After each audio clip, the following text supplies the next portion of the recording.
Can you two tell us a little bit about yourselves, your background, and what you do starting this year? Yes, hola.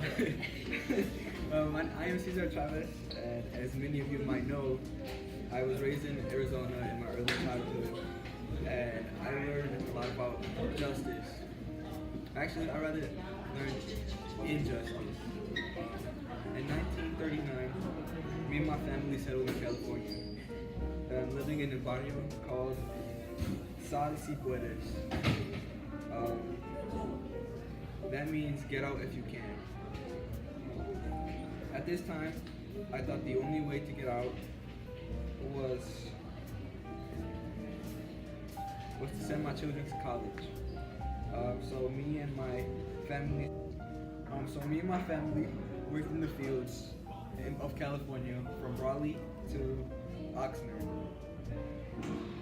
Atascadero, Gonzales, Peak City, Salinas, and basically about everywhere. Education wasn't really something that I was good at. It wasn't really my thing, because I made a choice to support my family and work instead of pursuing my education.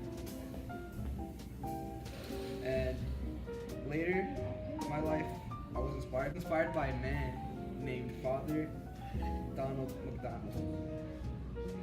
And I found myself with an association, which later became the United Farm Workers Association.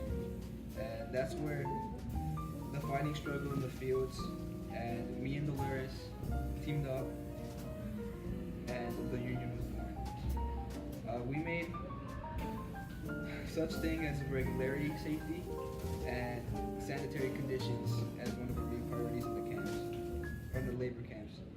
And we are not going to get paid $2 a day. We are not going to pick your grades. No. We are not going to be in your conditions. No. We are not part of the aristocracy.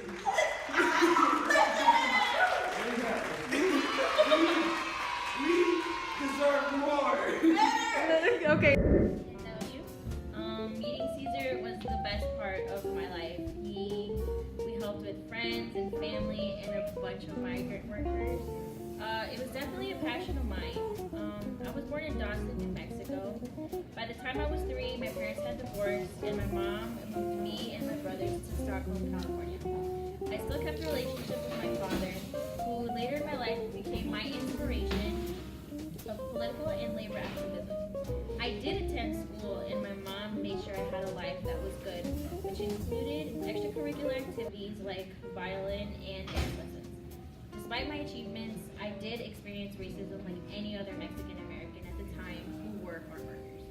I remember one time I was accused by a teacher of stealing another student's work because she was convinced that I was incapable of doing the work myself because of my ethnic origin. Later in my life, once I grew up, I became a teacher but resigned because I was so distraught of the poor living conditions of my students, many of them who were farm workers. I was determined to help as an activist, and I made sure that change would happen. I even founded the Agricultural Workers Association, which brought me to be working side by side with Caesar. Him being the dynamic leader and speaker, and me being the skilled organizer and tough negotiator. We went on to conquer facing the problem of not only the labor, but displacement of our human rights that were so easily forgotten like people like us were.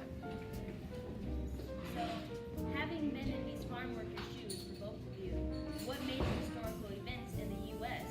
had forced the migrant workers into California? So, having been in these farm workers' shoes,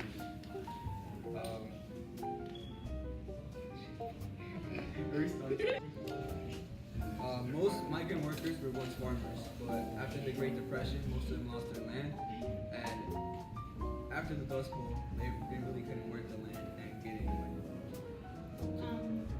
In losing everything, we had these people that fled California to find not only work, but also a life.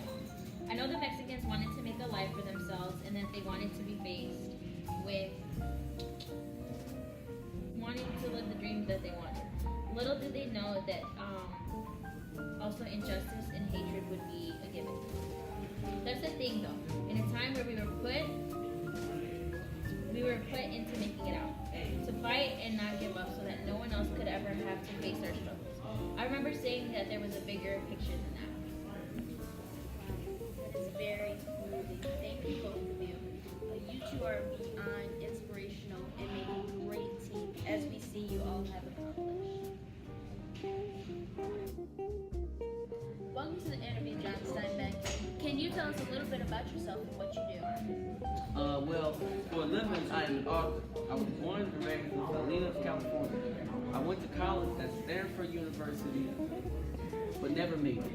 I didn't graduate. In 1925, I traveled to New York, where I tried to establish myself as a freelance writer. But that didn't quite work out either. So, I returned to my home in California. The novels that I write can be classified as social novels, and writing is a passion of mine. If you could choose one of your books that defined your career, which would it be? Well, in 1939, I published what I consider to be my best work. This being The Grapes of Wrath, a story of Oklahoma tenant farmers who were unable to earn a living from the land. We moved to California where they became migratory workers. Through this novel, I hit two platforms. I was able to fictionally take my readers through an emotional story of the Joe family, who had to leave everything behind at the hope of finishing a better life. But I also experienced and gave them facts of what I witnessed while traveling. Now, what was one of the main themes of this book of yours?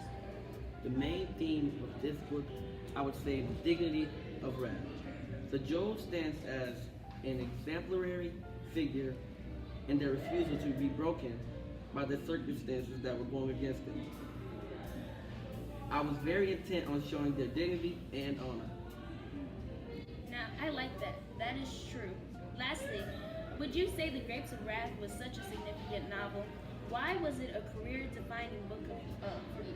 I think this best-selling book was so significant and impactful because it gave a voice to tens of thousands of Americans affected by the Dust Bowl tragedy in the Midwestern farming states.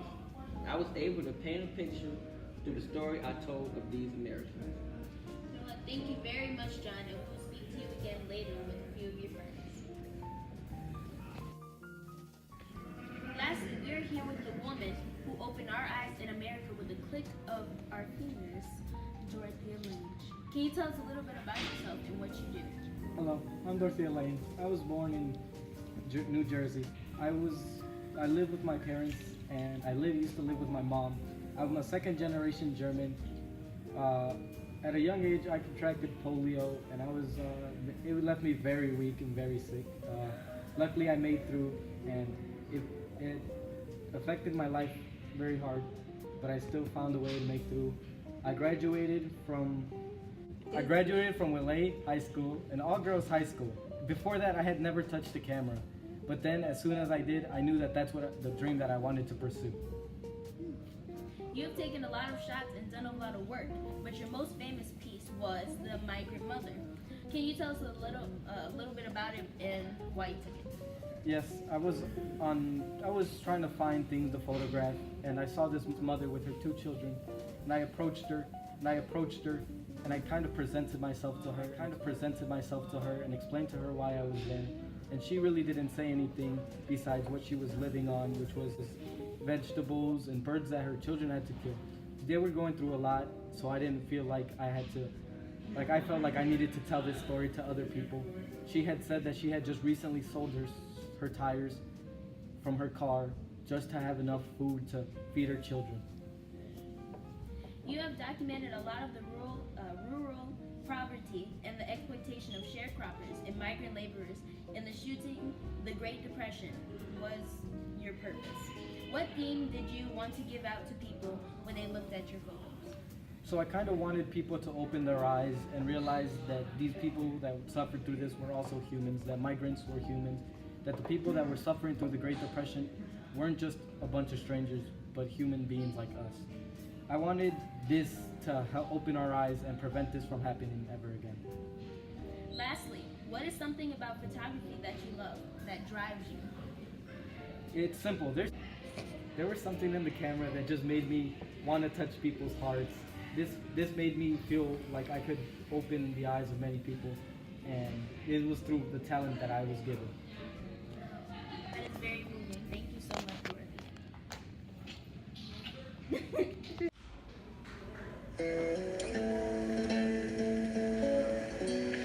I have made a few photographs in my life that have really taken hold.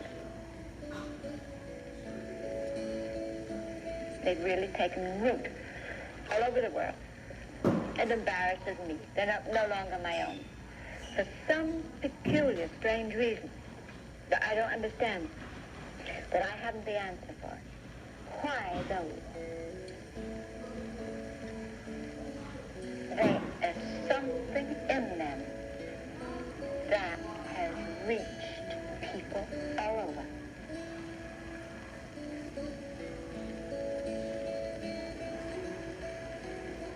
As activists, we believe To never accept the circumstances, whether they're good or bad.